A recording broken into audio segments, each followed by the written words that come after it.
Bonjour à tous. Nous sommes aujourd'hui dimanche 26 juillet 2026 et notre cher ami Larry Johnson est avec nous. Bon retour parmi nous, Larry.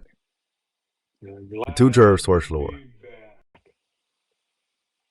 Larry, let me start with. Larry, permettez-moi de commencer par le cas de Benjamin Netanyahu. Il va se rendre aux États-Unis. Je ne sais pas s'il vient tout juste d'y arriver ou s'il est encore en route. Il doit rencontrer Donald Trump demain, semble-t-il. Que veut-il obtenir de Donald Trump? Et quel est l'objectif principal de cette rencontre entre les deux hommes?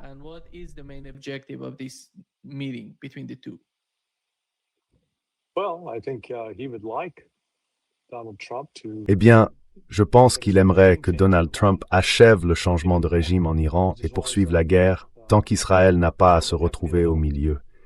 C'est ce qu'ils veulent. Mais je ne pense pas que vous obtiendrez ça. Je pense que c'est le défi, le problème auquel il est confronté. Oui.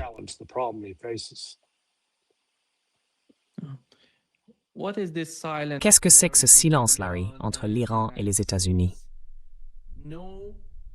Aucune attaque ces dernières 24 heures, ces 2 derniers jours, je dirais.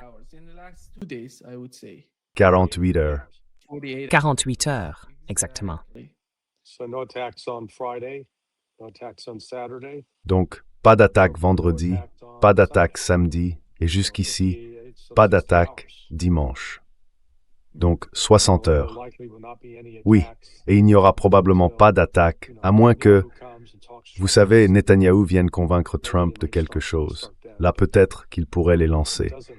Mais il ne semble pas que toutes les cellules de planification militaire soient en place pour effectuer la préparation nécessaire à de telles attaques.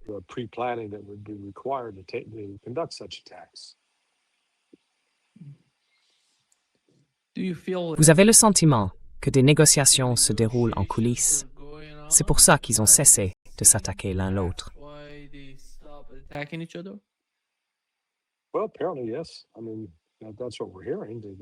Eh bien, apparemment, oui. C'est en tout cas ce qu'on entend. Il y aurait des négociations, au moins entre Oman et l'Iran, ainsi qu'entre le Qatar et l'Iran. Donc il se passe clairement quelque chose.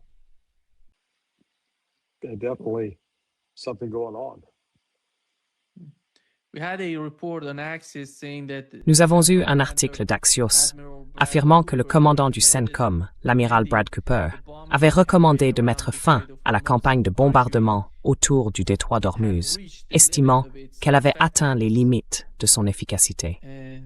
Et comment, Larry, comment cela se fait-il? Où ça a-t-il été rapporté? Axios, c'est Axios qui l'a rapporté. D'accord, Axios, aujourd'hui? Aujourd'hui? Oui, aujourd'hui.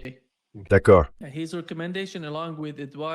Sa recommandation, ainsi que les conseils d'autres hauts responsables et les avertissements sur l'épuisement des stocks d'intercepteurs de défense aérienne ont influencé la décision du président Trump de suspendre, vendredi, les frappes américaines contre l'Iran, comme l'a rapporté Axios.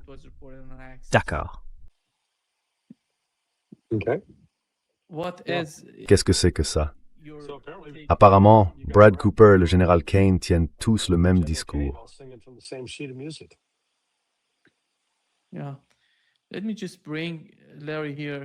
Permettez-moi de montrer à Larry ce nouveau rapport du CSIS. Voici les munitions des États-Unis. En ce qui concerne, laissez-moi l'afficher. Je ne sais pas à quel point ces chiffres sont exacts. Vous avez peut-être une idée de leur fiabilité. Il indique l'état des stocks de munitions américains. Tomahawk, JASM, PRSM, SM-3, SM-6, TAAD et Patriot. Comment interprétez-vous ces chiffres? Qu'en pensez-vous?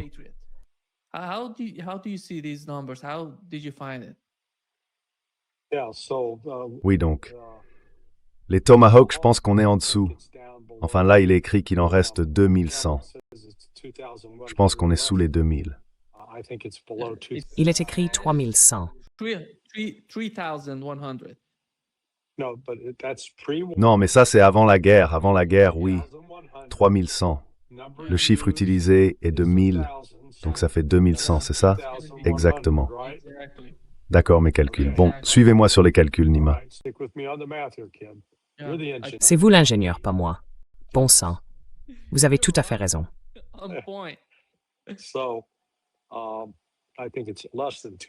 Donc je pense qu'il en reste moins de 2000. Les JASSM, je suis sûr qu'ils disent qu'il leur en reste environ 3300, mais je parie que là encore, ils sont plutôt autour de 2000, voire moins. Les PRSM, ils en ont peut-être 10, parce qu'ils en ont produit que 56 l'an dernier.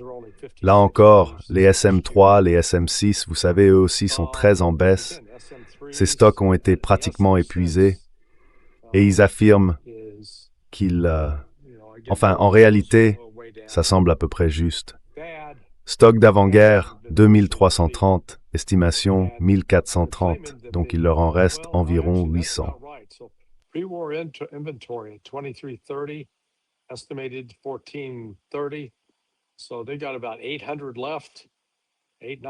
en reste 8900, je pense que c'est exact. Donc ce n'est pas complètement à côté de la plaque. On est dans le bon ordre de grandeur.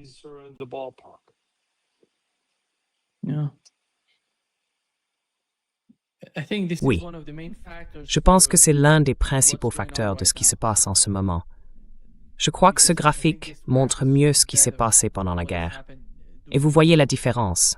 Vous savez, on passe de 4400 à 1100. Vous voyez bien la différence.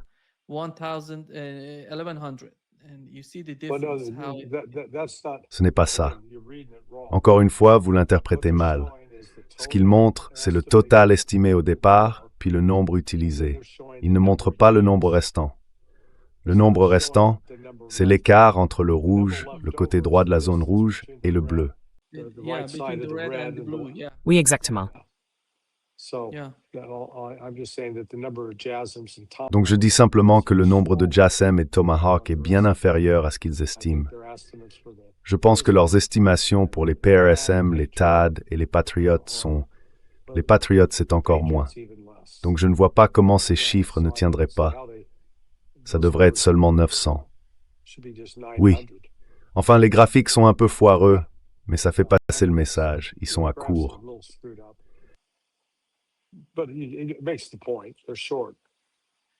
Ce sont des intercepteurs, Larry, s'agissant du système THAAD. Pas tous, THAAD et Patriot sont des intercepteurs. Les JASSM, les Tomahawk et les PRSM sont ce qu'on appelle des missiles précision à longue portée et à portée intermédiaire.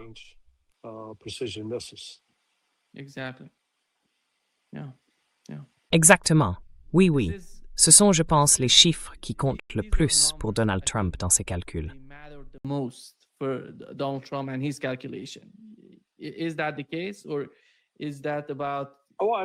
Est-ce que c'est le cas ou est-ce que ça concerne?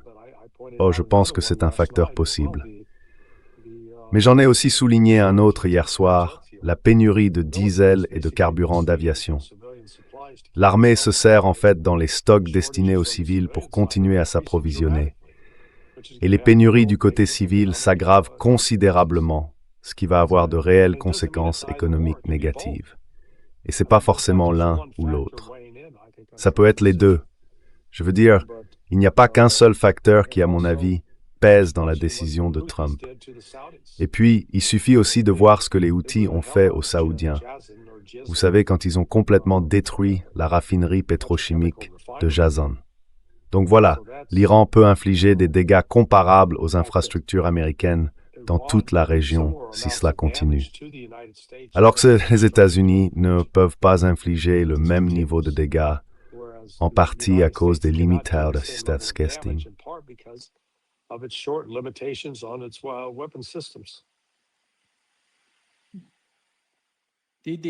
Les États-Unis ont-ils réduit le nombre de leurs forces dans la région?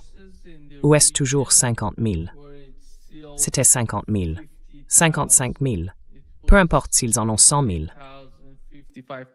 C'est un chiffre sans importance.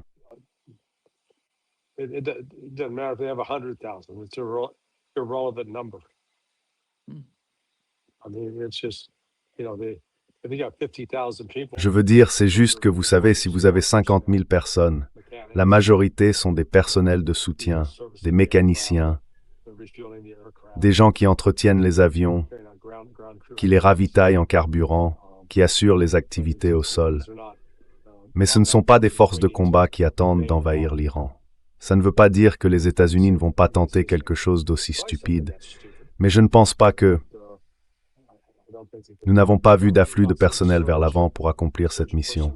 Et en fait, la seule unité réellement qualifiée pour mener ce genre d'assaut, prendre l'île de Karg ou prendre Keshm, cette unité n'a même pas été déployée donc.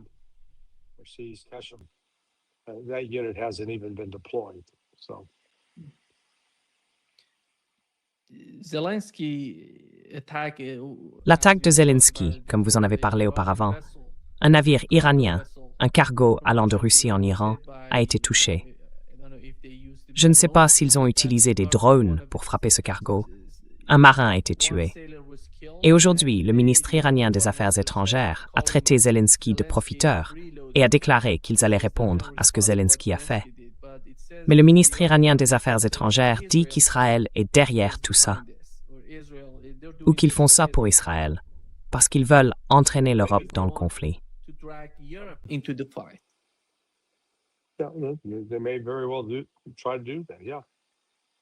Ils pourraient très bien essayer de faire ça, oui. Enfin, c'est comme si on disait « Réveillez-moi quand l'Iran ripostera ». D'ici là, les menaces, les paroles, ça ne veut rien dire. Si l'Iran riposte, il y a des limites à ce qu'il peut faire. Ce n'est pas comme si Kiev n'était pas déjà frappé par des missiles. Un missile balistique iranien de plus ne changera pas grand-chose. Encore une fois, qu'est-ce qu'ils vont frapper, bon sang?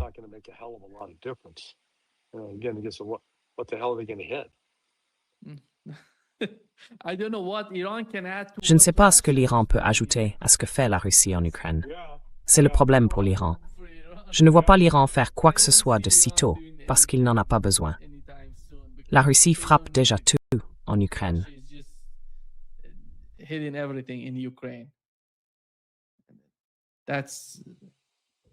Oui, non, la Russie a intensifié ses attaques avec des missiles, comme avec des drones, à Kiev, à Odessa, à Mykolaiv, et sur toute la ligne de front. Donc ce n'est pas seulement sur un seul front. La Russie se bat actuellement sur plusieurs fronts.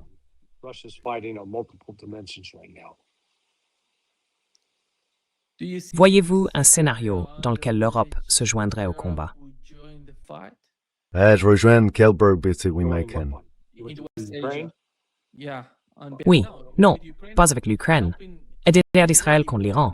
Aider les États-Unis.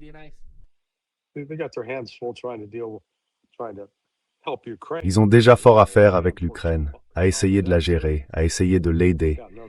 Et ils s'en sortent foutrement mal d'ailleurs. Alors non, ils vont pas s'embourber avec l'Iran. Ils ont désespérément besoin du gaz naturel liquéfié qui en sort. Mais voilà ce qui se passe. Quel que soit le gaz naturel qui en sort, les Asiatiques arrivent et disent « Hé, on paiera plus cher ».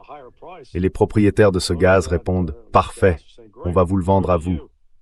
L'Europe, qu'elle aille se faire voir. Donc l'Europe est vraiment en difficulté. Elle paie des prix exorbitants par rapport à ce qu'elle payait avant. Encore une fois, vous savez, ils méritent tout ce qu'ils subissent, jusqu'à mourir de froid. Vous savez, ce sont eux qui ont rompu leur relation avec la Russie.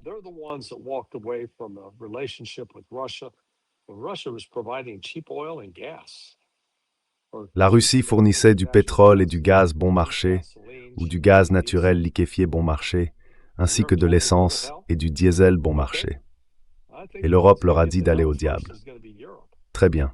Je pense que ceux qui arriveront les premiers en enfer, ce sera l'Europe et ils accueilleront probablement l'enfer avec soulagement, en janvier ou en février, parce qu'au moins, ils y auront un peu de chaleur. Car il va faire un froid glacial, un hiver froid. Et encore une fois, je ne pense pas que l'Ukraine puisse survivre à un hiver dans la situation actuelle, parce que le rythme de l'effondrement s'est accéléré. Vous savez, la Russie ne se retient plus dans le choix de ses cibles comme elle le faisait auparavant. Elle coupe les flux de céréales entrant et sortant, tous les flux de produits entrant et sortant d'Odessa.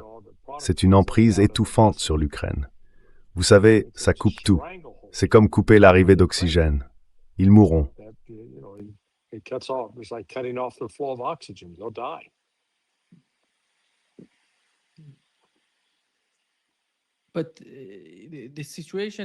Mais la situation devient d'une certaine manière tellement critique. Je pense que votre analyse est tout à fait juste, parce que personne ne parle du blocus d'Odessa. Odessa est sous blocus russe, au moment même où nous parlons. Cela signifie qu'il n'y a plus de liaison entre l'Ukraine et la mer Noire. Odessa, c'est une grande partie de la mer Noire. Odessa is a big chunk of the Black Sea. And Nikolaev, don't forget Nikolaev, which is Et Nikolaïev, n'oubliez pas Nikolaïev, qui se trouve un peu plus à l'ouest d'Odessa. Là encore, c'est un autre port important pour faire entrer et sortir des marchandises d'Ukraine. Oui, non, là c'est dévastateur. Mais quand on regarde en arrière, on se demande pourquoi diable la Russie n'a-t-elle pas fait ça plus tôt. Mais vous savez, quelles qu'en soient les raisons, ils le font maintenant. C'est ça qui compte.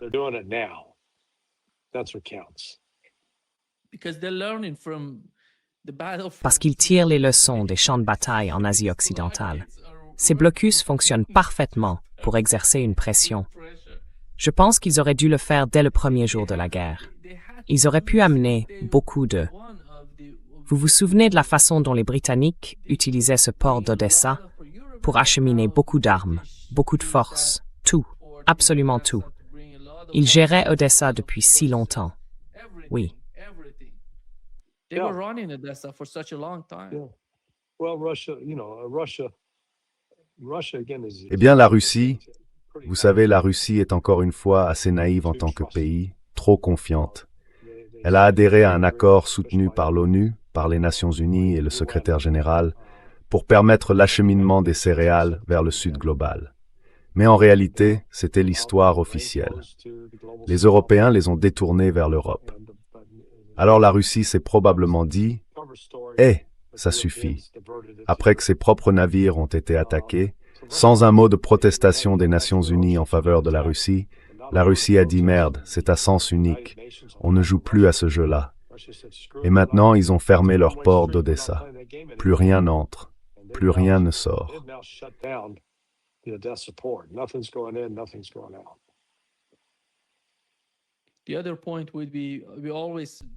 L'autre point dont on parlait toujours, c'était est-ce que la Russie va attaquer Odessa? Est-ce qu'elle va prendre Odessa? Quelle serait sa stratégie? En fait, avec le blocus, elle n'a pas besoin d'aller combattre à Odessa ou sur le terrain. Elle impose le blocus et le port ne devient plus rien. Non, ils devront finir par y entrer. Le blocus, à lui seul, ne fera pas capituler les troupes ukrainiennes à Odessa. Ça aidera, mais au final, ce sont des troupes russes qui devront y entrer, prendre la ville et l'occuper physiquement. Et je pense qu'elles le feront.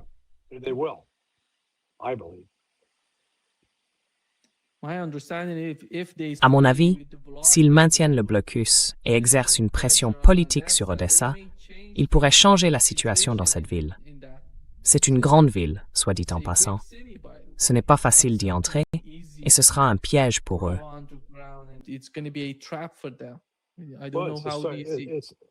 Historiquement, c'était une ville russe. Ce n'était pas historiquement une ville ukrainienne, malgré les affirmations contraires de l'Ukraine.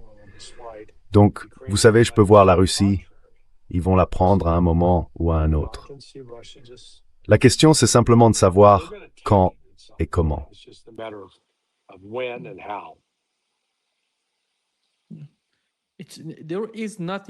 À mon avis, aujourd'hui, il n'y a rien de plus important en Ukraine qu'Odessa et Nikolaïev, parce que ce sont deux.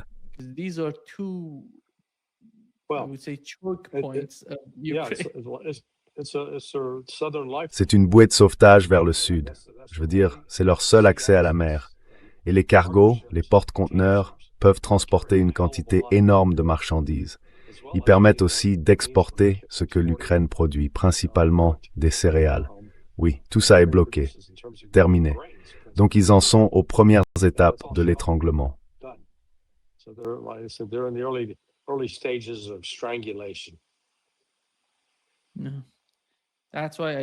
C'est pour ça que je ne sais pas quelle pression ils exerceraient sur la Russie en attaquant des navires iraniens. Ça n'a rien à voir avec la Russie.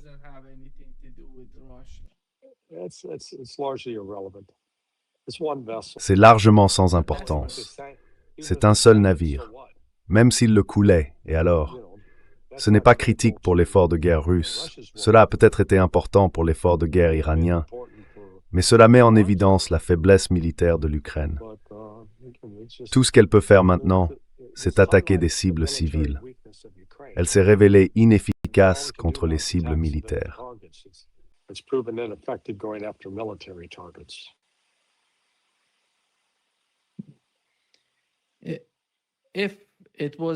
Si c'était à ce point important, à mon avis, l'Iran aurait déjà répondu. Peut-être du blé, de l'huile de graine, ou quelque chose de ce genre.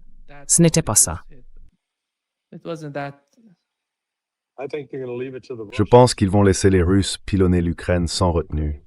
L'Iran peut se concentrer pour l'instant sur sa propre zone de responsabilité.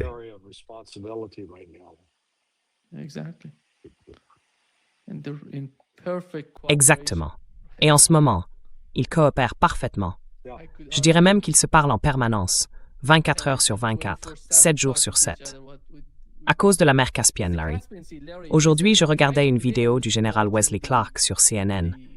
Il a dit qu'il fallait aller au-delà de ce qui se passe dans le golfe Persique, qu'il fallait imposer un blocus total à l'Iran, à 100%.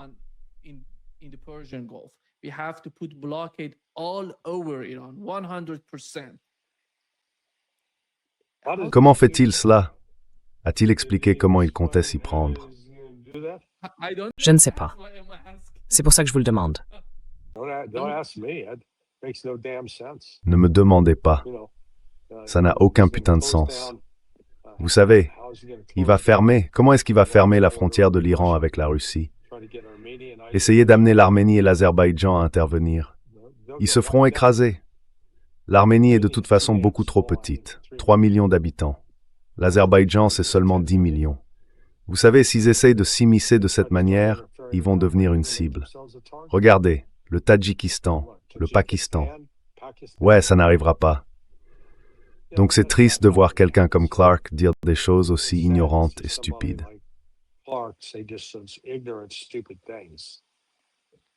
Et puis il connaît la région. Il y était. Il connaît la région.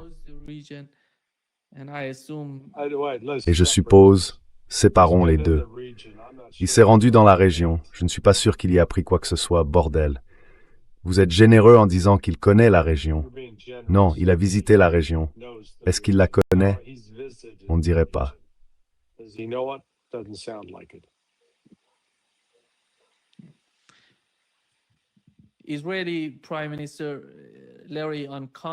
Le Premier ministre israélien, Larry sur Con News, a rapporté que le Premier ministre israélien, Benjamin Netanyahou, avait déclaré à des ministres, lors d'une réunion du cabinet, que les États-Unis avaient présenté des demandes en faveur d'un large retrait israélien de Gaza, de Syrie et du Liban.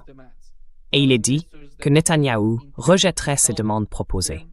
Il aurait dit aux ministres qu'il comptait leur répondre non, signalant son opposition à tout retrait israélien d'ampleur sur ces 3 fronts.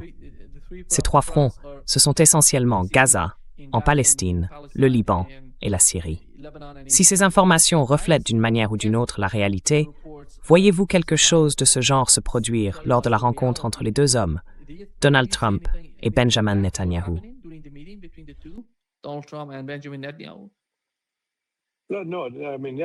Non, je veux dire Netanyahou va essayer de le pousser à reprendre les attaques contre l'Iran.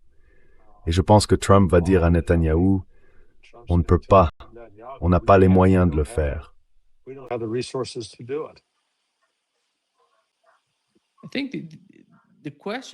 pense que la question aujourd'hui pour Donald Trump, en discutant avec Benjamin Netanyahou, c'est de lui demander « Qu'est-ce que tu veux que je fasse d'autre pour toi? Qu'est-ce que c'est au juste? Qu'est-ce qu'il veut obtenir de cette guerre? Attaquer l'Iran?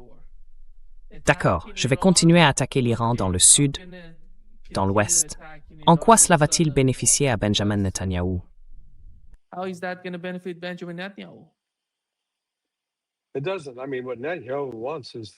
Enfin, ce que veut Netanyahou, c'est un changement de régime, et il ne l'obtiendra pas.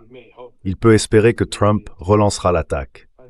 Je pense que Trump va lui faire comprendre « nos moyens sont limités en ce moment. » Cela ne veut pas dire qu'après cette rencontre, Trump ne va pas, vous savez, trouver un autre prétexte pour s'en prendre à l'Iran et l'attaquer. Et puis, encore une fois, d'ici une semaine, peut-être dès mercredi ou jeudi cette semaine, USL start Trump de nouveau the raving squad d'une période à Gaïchel. Be back with full-blown tit for tats again. I assume that would happen. Je suppose que c'est ce qui se produirait, Larry. Voici ce que Donald Trump a publié. Une nouvelle frappe contre l'île de Karg. Clark Island. And it seems Yeah, that he's- Il se fait une image fantôme Rovi BT. is he preparing? Est-ce qu'il se prépare? Je ne sais pas s'il reçoit toujours les informations selon lesquelles il va y aller. Et il va. Parce que est-ce que ça fait partie de la propagande? Is it part of propaganda? And Est-ce que ça pourrait être tout cela à la fois? Could be all of the above. here is the other one. Voilà l'autre. It's our C'est notre pétrolier maintenant. Ce n'est pas incroyable, Larry. C'est le président des États-Unis qui fait Isn't ça. that amazing, Larry? He's the president of the United States doing this. Yeah. I'm just sitting here looking to see. Je suis là, je regarde. Il n'en a pas fait tant que ça. Vous savez, cela date d'un peu plus tôt dans la journée. Là, je regarde juste ses publications des 32 dernières minutes. Tout tourne autour, vous savez, de flatter l'ego de Trump. L'Amérique de Trump, Trump est de retour, l'Amérique est de retour, le gardien inégalé du monde. Et puis la dernière, c'était il y a 42 minutes. Adieu, salle des machines, avec l'explosion d'un pétrolier iranien. Ensuite, il y a les anges gardiens du monde, une bombe, vous savez, des F-35 et d'autres avions, des bombardiers B-1 qui larguent des charges sur l'Iran. Puis, comme vous l'avez dit, les gardiens du monde. Charges on Iran. Then, like you said, Guardians of the World. This General Wesley Clark today said Le général Wesley Clark a déclaré aujourd'hui, dans la nouvelle vidéo, qu'il se contredisait. Parce que, vous vous en souvenez, il y a 4 jours, il disait que la seule façon d'obtenir la victoire, c'était l'occupation, l'opération au sol. Et aujourd'hui, il a dit que c'était plus une option pour les États-Unis. C'est pour cela qu'il a avancé l'idée d'un blocus dans tout le pays. Yeah, Il a fini comprendre. Yeah. Oui, Netanyahou dit que l'Arabie saoudite recevra un programme nucléaire civil en échange de la normalisation de ses relations avec Israël. Le type vient de le dire. The guy is just said it. Yeah, Just they're said not, it. What- they're not going to get one. Je viens de le dire. If they get one, it's gonna Ils en auront pas. Et s'ils en obtiennent un, ce sera dans 10 ans, au minimum. they've got a Mais vous savez, selon Trump, ils doivent d'abord adhérer aux accords d'Abraham avant d'obtenir un réacteur nucléaire. Et franchement, les États-Unis n'en ont construit que 2 au cours des 30 dernières années. C'est pas vraiment un pays doté d'une grande expertise dans ce domaine. Nous avons de l'expertise dans le nucléaire en général, mais pour ce qui est concrètement de construire des réacteurs et de les mettre en service, vous avez très peu d'expérience en la matière.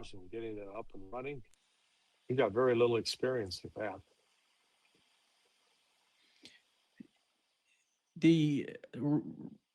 La centrale nucléaire des Émirats arabes unis a été construite par des Sud-Coréens. Ce ne sont pas les États-Unis qui l'ont construite. Il semble que les États-Unis n'aient pas, à l'heure actuelle, les capacités de construire une centrale nucléaire pour l'Arabie saoudite. It's built, it's Il en a construit 2 au cours des 30 dernières années, d'accord? okay. 2. Aux États-Unis, Oui, We haven't. nous n'en avons construit aucun en dehors des États-Unis. C'est bien là mon propos. Bon sang, on n'arrive même pas à les construire ici dans des délais raisonnables. Fashion. et ils doivent être sur place. Si vous construisez une nouvelle centrale électrique, comme c'est le cas actuellement avec la centrale nucléaire iranienne de Bushehr, vous devez avoir des experts russes sur place. C'est ça. Oui. Yeah. I mean, that's the point. Et c'est bien là le problème. C'est pour ça que la Chine et la Russie sont deux des pays les plus avancés dans la construction de réacteurs nucléaires. Building nuclear reactors. But they had an offer from Iranians. Mais ils avaient une offre de l'Iran. Vous vous souvenez, avant l'assassinat du guide suprême iranien, il avait dit qu'il proposait à l'Arabie saoudite « Si vous voulez avoir une centrale nucléaire, nous allons vous aider à le faire. Nous pouvons coopérer dans le domaine nucléaire. » C'est une option pour l'Arabie saoudite. Je ne sais pas s'ils sont sérieux. Ils en parlent. Ils n'ont pas besoin de normaliser leurs relations avec Israël.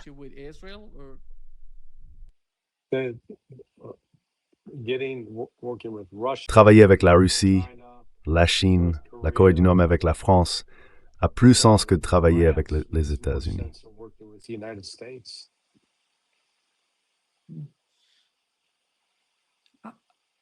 Oui, je pense que l'objectif principal, c'est d'avoir les capacités. Simplement avoir les capacités.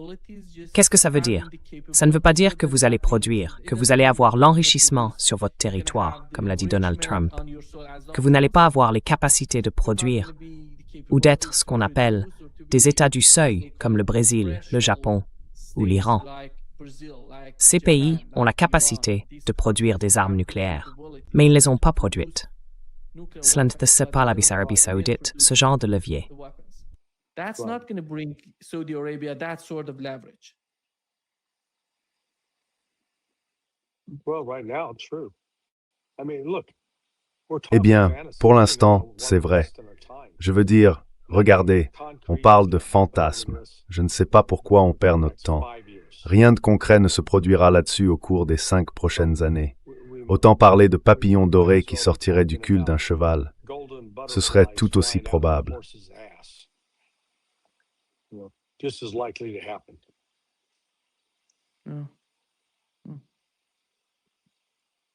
So, Donc, Larry, il y a deux options en ce moment. L'une, c'est l'escalade œil pour œil, la poursuite du conflit.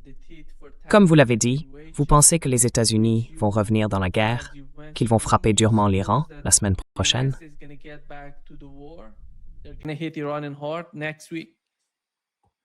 Well, that's still Eh bien, c'est toujours envisageable. Pour l'instant, on ne voit pas les manœuvres en coulisses qui indiqueraient que ça se prépare ou que ça va arriver bientôt. C'est pas pour dire qu'ils ne peuvent pas remettre ça en marche et décider de le refaire. Avec Trump, c'est sans arrêt. En marche, à l'arrêt, en marche, à l'arrêt. On est en guerre. On n'est pas en guerre. On discute. On ne discute pas. L'Iran vient à la table des négociations. L'Iran est anéanti. Ils n'ont plus aucune force militaire. Vous savez, ils n'arrivent pas à garder une version cohérente. Alors vous avez droit à un mensonge différent chaque semaine. À un moment, c'est oui, nous sommes entièrement pour l'ouverture du détroit d'Ormuz. Bon Dieu, ça nous tient à cœur. Ça nous tient vraiment beaucoup à cœur.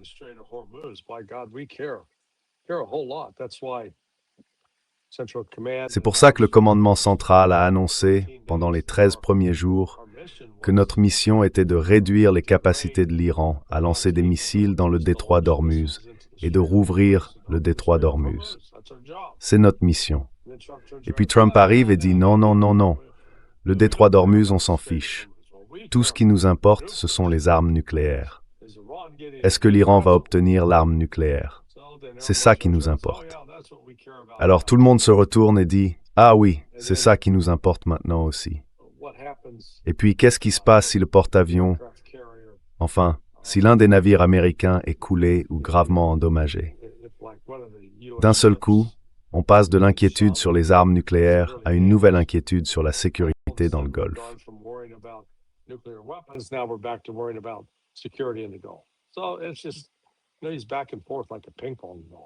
Donc, voilà. Vous savez, il fait des allers-retours comme une balle de ping-pong. Oui. Est-ce qu'on a... Je ne sais pas si on peut comprendre la situation avec les Yéménites. Je ne sais pas si... Ce que je comprends, c'est que, quoi qu'il arrive, comme les Iraniens l'ont promis, ils vont inclure la question du Yémen s'il y a des négociations en coulisses. Il me semble qu'ils se parlent. Le Yémen ne peut être ignoré dans aucune... Mhm. Yemen cannot be ignored in any. Qui est incontournable? Yemen. Yemen le siège impôt du small. Yeah, Oui, c'est tout à fait vrai. very true. And Saudi Arabia today, there was a. L'Arabie saoudite, aujourd'hui, il y a eu... Les Yéménites ont abattu l'un des drones saoudiens, qui est en fait un drone turc, un Bayraktar comme ils l'appellent. C'est un drone de reconnaissance qui sert simplement à recueillir des informations. Et ils ont touché ce drone. Cela signifie qu'ils envisageaient toujours de combattre les Yéménites et Salah sur le terrain, parce que ces drones de reconnaissance vont là-bas pour obtenir des informations, puis les transmettent aux forces au sol afin qu'elles ripostent, ou peut-être pour recueillir des informations destinées aux avions de chasse saoudiens. Mais ce sont des signes que l'Arabie saoudite ne recule pas. Elle va continuer le combat contre le Yémen. Saudi Arabia is not backing down. They're going to continue the fight with Yemen. Yeah, not really. I mean, the ground fighting is Pas vraiment. meaningless. Je veux dire, les combats au sol n'ont aucun sens. Ils ne vont rien changer du tout sur le plan stratégique. Et les forces saoudiennes n'ont pas la capacité d'envahir le territoire tenu par les Houthis et de soumettre la population. Donc si on en arrive là, vous savez, s'ils commencent réellement à progresser sur le champ de bataille, ils ont des atouts en main. Ils peuvent neutraliser les terminaux pétroliers de Yanbu, au nord comme au sud. Ils ont déjà endommagé Jizan, dans le sud de l'Arabie saoudite. Le problème avec Jizan, c'est qu'à l'heure actuelle, le site a été endommagé. On estime qu'il ne pourra pas être réparé avant 4 mois. Mais c'est la raffinerie pétrochimique la plus moderne au monde, et elle a été gravement endommagée. Et ils peuvent toujours revenir et dire « on va l'anéantir ». On va complètement l'éliminer, la rayer de la carte. Et là, 70% disparaissent. Vous voyez, et il devient impossible de produire du pétrole. Donc tout ça, c'en est fini de la stabilité économique de l'Arabie saoudite. There goes the economic stability of Qatar.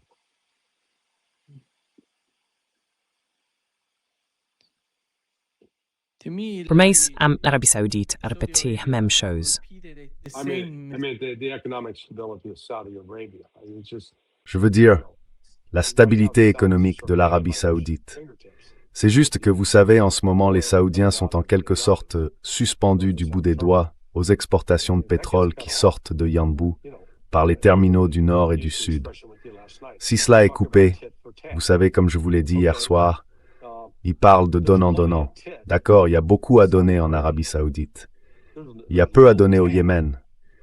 Enfin, d'accord, ils vont essayer de larguer davantage de bombes sur Hodeïda. C'est comme l'expression « Oh, on va les bombarder pour les ramener au XVe siècle ». Allô? Ils vivent au XIVe siècle. Donc, le XVe siècle, ce serait un progrès. Encore une fois, c'est une blague. Mais la réalité, c'est que le Yémen, malgré sa pauvreté, malgré l'absence de nombreuses grandes infrastructures normalement associées à des pays plus modernes, le palais de fabriquer missiles et it's got the ability to build missiles and deploy missiles, and the West has been unable to stop that. Et l'Occident n'a pas été capable d'arrêter ça. Un ami m'a rappelé que les vrais Arabes de la péninsule arabique, ce ne sont pas les Saoudiens, ce sont des arrivistes. Le Yémen, c'est la vraie Arabie. Les Saouds étaient des nomades dysfonctionnels qui, historiquement, n'ont jamais eu de base. Vous allez à Riyad ou à Jeddah, vous ne voyez pas de bâtiments anciens, ni de civilisation établie. Vous savez, ils erraient dans le désert et se torchaient avec du sable, pour le dire crûment et franchement. Alors qu'au Yémen, en réalité, ils avaient des ports maritimes, des routes commerciales. Ils représentaient une présence arabe dans toute cette région depuis des années et des années. Donc si les Saoudiens décident maintenant de vraiment s'engager et de combattre le Yémen, ils ne peuvent pas le faire.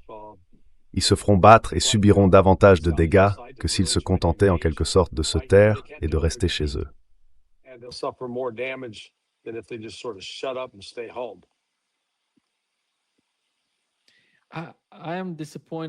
Je suis déçu par votre commentaire sur les cibles au Yémen, Larry, pour la première fois.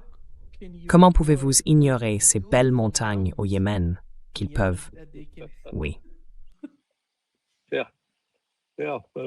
Oui, mais vous pourriez gaspiller toutes vos munitions à faire exploser des montagnes. Oui, ce serait un véritable séisme, un tournant décisif. Game changer. Yeah. Larry, Oui. Larry, comment analysez-vous la situation de Donald Trump aux États-Unis? J'ai l'impression qu'avec le temps, les démocrates s'opposent totalement à ce qu'il fait en Asie occidentale. Benjamin Netanyahou n'est plus aussi populaire auprès des Américains. Vous savez, si l'on en juge par l'opinion publique aux États-Unis. Et Donald Trump est la seule raison pour laquelle Benjamin Netanyahou obtient tout ce qu'il veut. Comment cela va-t-il mettre Donald Trump et, en quelque sorte, ses politiques en Asie occidentale sous pression?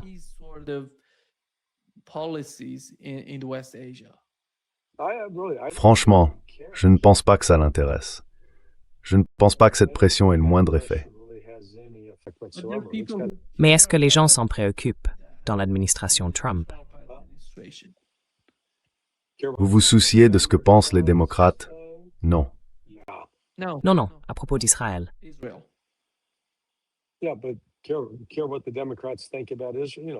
Oui, mais est-ce qu'ils se soucient de ce que pensent les démocrates d'Israël? Vous savez, Israël conserve encore un soutien solide dans son entourage. Entre Susie Wiles, sa directrice de cabinet, et Stephen Miller, un autre directeur de cabinet adjoint, Trump reste entouré de sionistes fervents. La vraie question c'est, peut-il s'en sortir sans passer pour un perdant? Il y a peu de chance. Non, il ne le peut pas.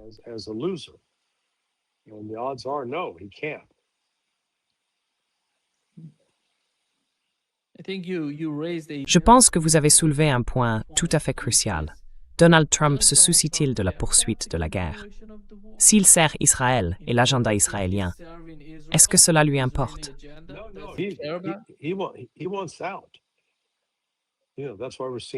Il veut s'en sortir. C'est pour ça qu'on assiste à cette nouvelle volte-face, ce nouveau taco. Il allait ouvrir les portes de l'enfer. Eh bien, les portes de l'enfer sont maintenant verrouillées. Elles ne s'ouvriront pas dans les 1 ou 2 prochains jours. Peut-être que plus tard cette semaine, il fera encore marche arrière. Les États-Unis ne manquent pas seulement de missiles de précision. Ils manquent aussi de gazole, de carburant pour avions. Ils manquent d'avions ravitailleurs, les KC-135 qui permettent taillement en vol. Ils ont beaucoup de problèmes.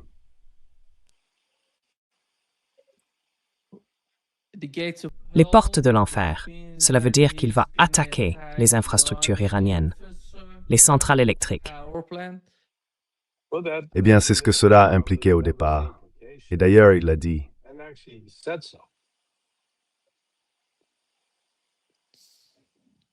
Et après ça, qu'est-ce qu'il peut faire d'autre?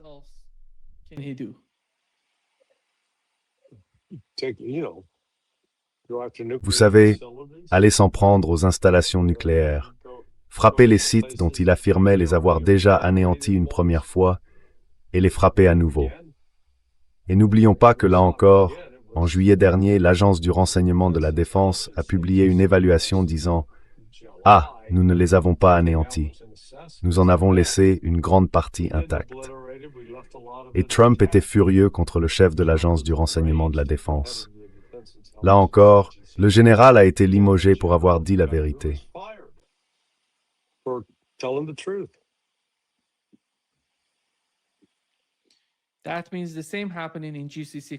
Cela signifie que la même chose se produirait dans les pays du CCG. Mettons les deux éléments de l'équation ensemble.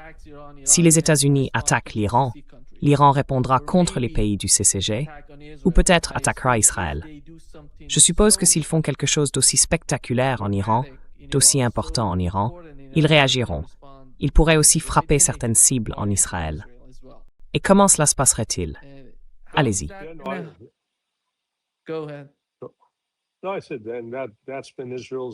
Non, j'ai dit que c'était la principale préoccupation d'Israël en ce moment.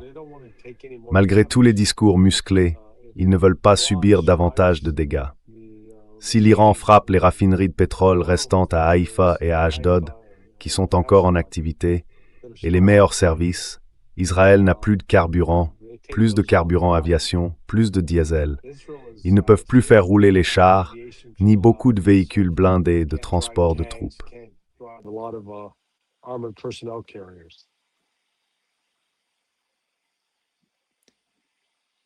Mais la question, le problème principal reste le même, le détroit d'Ormuz.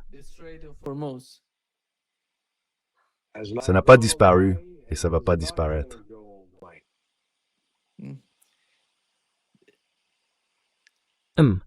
Pensez-vous que l'Arabie saoudite, les Émirats arabes unis, le Qatar, tous ces pays, que la situation va les rapprocher? La poursuite de la guerre ne va pas les aider. The continuation of the war is not going to help them. So far, no. Jusqu'à présent, non. Vous savez, ils ne veulent pas se retrouver au milieu de la guerre. Mais maintenant, avec les États-Unis et l'Iran. Donc vous savez, on a vu... En fait, je pensais que la composante aérienne du commandement central, l'AFCENT, avait toujours son quartier général officiel à la base aérienne de Shaw, en Caroline du Sud. Mais son véritable quartier général opérationnel se trouvait à Al-Udeid depuis, oh mon Dieu, au moins 14 ou 15 ans. Et oh my God, at least last 14, 15 years. And they smartly... Ils ont intelligemment, en l'absence des commandants, fermé le CAOC, le Centre combiné des opérations aériennes, avant le début de la guerre, et ont rapatrié tout le personnel à la base aérienne de Shaw pour y travailler. Maintenant, vous pouvez chercher en ligne et vous dire « Oh, ce n'est que temporaire ». Absurde. Ce n'est pas temporaire. C'est permanent. Si les États-Unis essayent d'y retourner pour y établir une présence militaire, je pense que le plan de l'Iran sera de les détruire.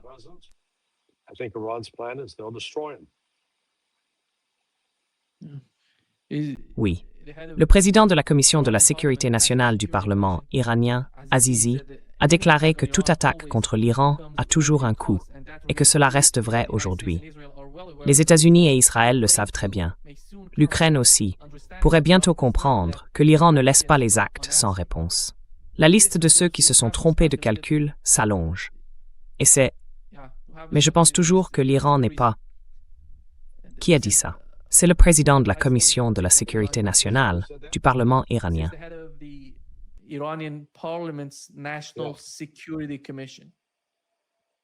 Oui, donc je l'écouterai. Enfin, laissez-moi vous en soumettre un tout nouveau, Larry. Vous pouvez interpréter celui-ci de Donald Trump.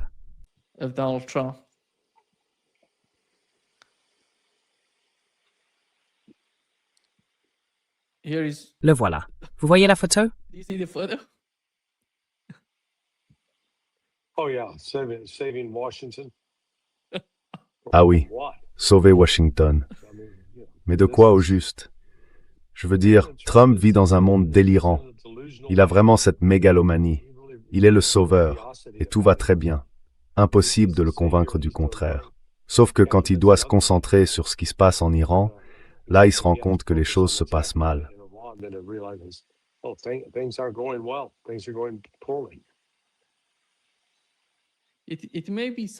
C'est peut-être un peu risible, mais parfois, Larry, il ressent vraiment les choses comme ça. Il se voit vraiment comme un homme de spectacle. Il doit convaincre tout le monde qu'il est le meilleur. Eh bien, ça a été toute sa vie, et ça vient de sa profonde insécurité. Mais, vous savez, il est bien devenu milliardaire. Peu importe comment il a fait, mais il a en quelque sorte gagné le respect pour ça, parce qu'il a énormément d'argent. Mais au lieu d'agir dans l'intérêt des États-Unis, il fait tout dans l'intérêt de Donald Trump et de sa famille. Et c'est comme s'il disait « Au diable les États-Unis ».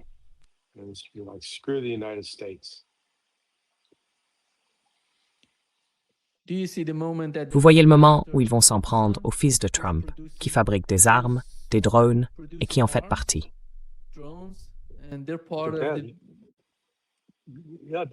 Oui, Ça dépend. Est-ce que les démocrates ont remporté les élections de mi-mandat? Et oui, ils s'en prendront probablement aux deux fils de Donald Trump, pas seulement à l'un des deux. Oui, parce qu'on sait comment Donald Trump a essayé de s'en prendre au fils de Joe Biden. Et il lui a accordé une grâce avant de quitter ses fonctions. Je ne sais pas si Donald Trump ferait ça, s'il ferait la même chose avant. Eh bien, s'il avait le moindre indice qu'une telle action soit possible, oui, je pense qu'il le ferait. Je pense que vous avez raison. Oui, Larry, comment voyez-vous la situation en Syrie en ce moment? Voyez-vous quelque chose qui se prépare entre la Syrie et le Liban? Non, non.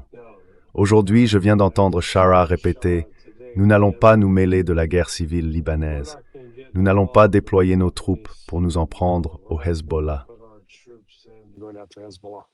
Ça n'arrivera pas. Je pense qu'il a probablement fini par comprendre que s'il le faisait, cela pourrait entraîner leur défaite. Alors il a simplement... En gros, il a dit « Vous savez, ça ne me regarde pas. » Ou alors il dit « Hé, Israël doit évacuer le plateau du Golan. » Il l'exige et veut savoir. Oui, enfin, c'est... Il n'y a pas d'issue claire. Allez-y.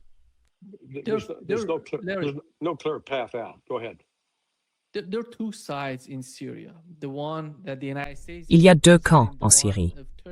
Celui que représentent les États-Unis du côté turc. J'imagine qu'ils sont totalement opposés l'un à l'autre, parce que la Turquie ne veut rien avoir à faire avec le Liban. Elle ne veut pas que ces gens s'impliquent dans la situation au Liban. Mais Donald Trump, lui, le veut.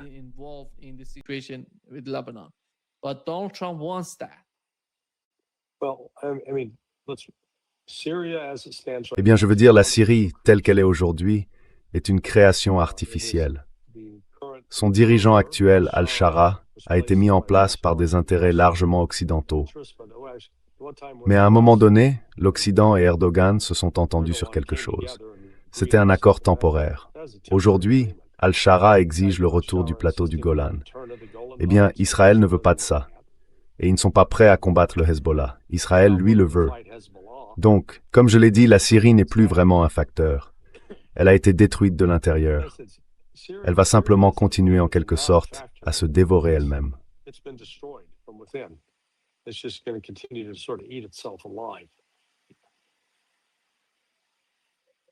Je pense que la seule façon pour eux de récupérer peut-être certaines capacités auprès du Hezbollah, certaines capacités auprès de la Turquie, serait d'obtenir une forme de coopération. Mais rien de tout cela ne se produit.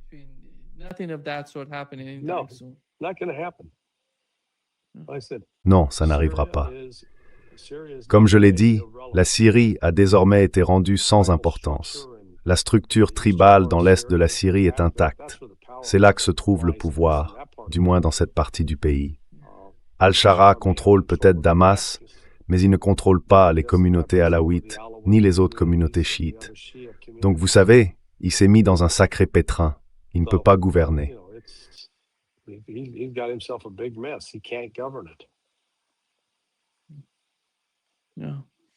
Oui, merci Larry, merci beaucoup, et nous nous retrouverons demain à la même heure. On se voit à ce moment-là. 5 heures, pas du matin, c'est bien ça? Non, exactement. Il faudra que ce soit à 5h30. Pourquoi ça? J'ai quelque chose à 4h45. Alors, je vais vous mettre à 5h30. C'est bon à mentionner. Merci, à demain. À plus tard. Au revoir. Merci.